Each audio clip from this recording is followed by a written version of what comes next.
सत्यभामा कौन थी? सत्यभामा का घमंड कैसे टूटा?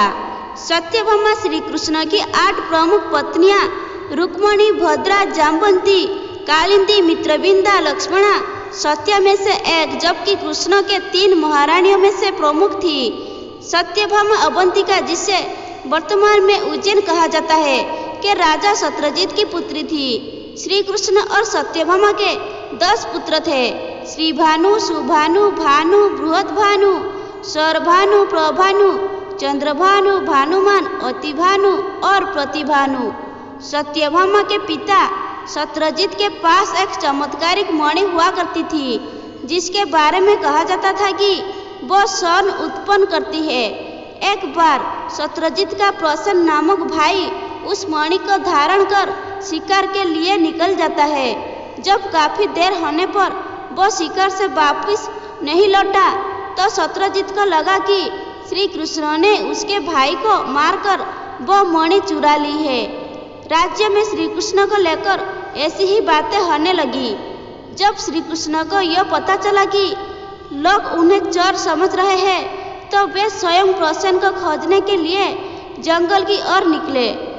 जब श्री कृष्ण जंगल में पहुंचते तो वे देखते हैं कि प्रसन्न और उनका अश्व वहां मृत पड़े हैं, और वह मणि जिसे प्रसन्न ने धारण किया हुआ था वह एक रीछ के पास है। वह रीछ राम भक्त जाम्बवंत थे। जाम्बवंत और श्री कृष्ण के बीच भयंकर युद्ध हुआ, और देखते ही देखते जाम्बवंत पराजित होने की अवस्था में आ चुके थे। इसके लिए उन्होंने अपने प्रभु श्री राम का स्मरण किया। स्मरण करते ही श्री कृष्ण ने राम का रूप ले लिया। जाम्बवंत ने जैसे ही श्री कृष्ण को राम अवतार में देखा, वे अपने अश्रुओं को रोक नहीं पाए। क्षमा मांगते हुए उन्होंने उस मणि के साथ ही अपनी पुत्री जाम्बवती को भी श्री कृष्ण को सौंप दिया। अब श्री कृष्ण उस मणि को लेकर राजा सत्यजीत के पास पहुंचते हैं और उन्हें यह लौटा देते हैं। उस समय सत्यजीत को अपने सोच पर बहुत ग्लानि हुई कि उन्होंने श्री कृष्ण को एक हत्यारा और चोर समझ लिया। इस पर सत्यजीत ने श्री कृष्ण के सामने क्षमा मांगी और अपनी ग्लानि को दूर करने के लिए पुत्री सत्यभामा को श्री कृष्ण को सौंप दिया।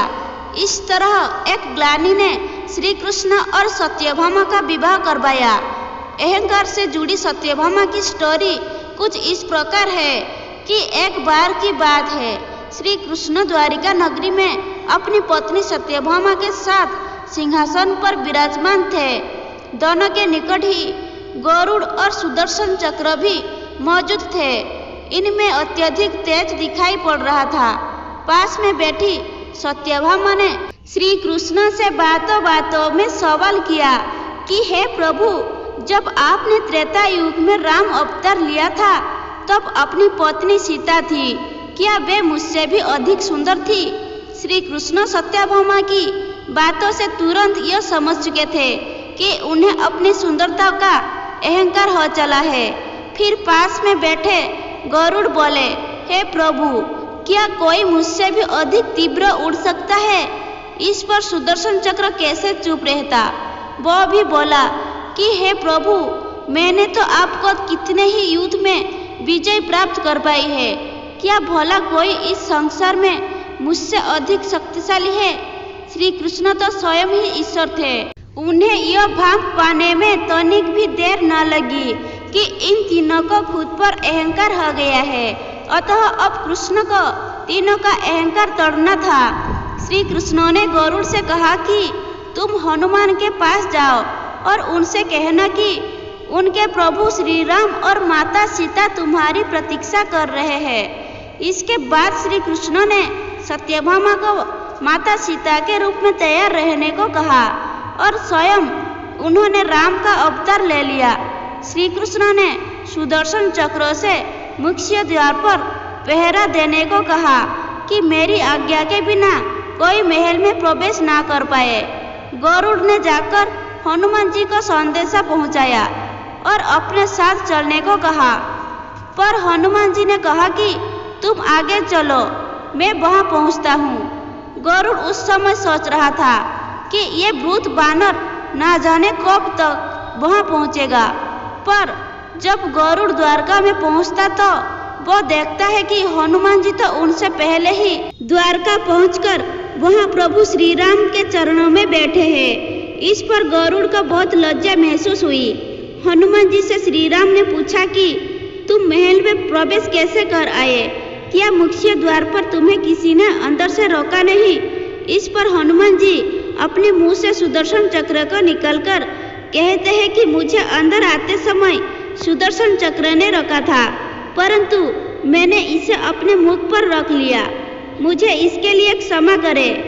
इस समय तक गरुड़ को अपनी तीव्र उड़ान का अहम और सुदर्शन चक्र को अपनी शक्ति का अहम समाप्त हो चुका था।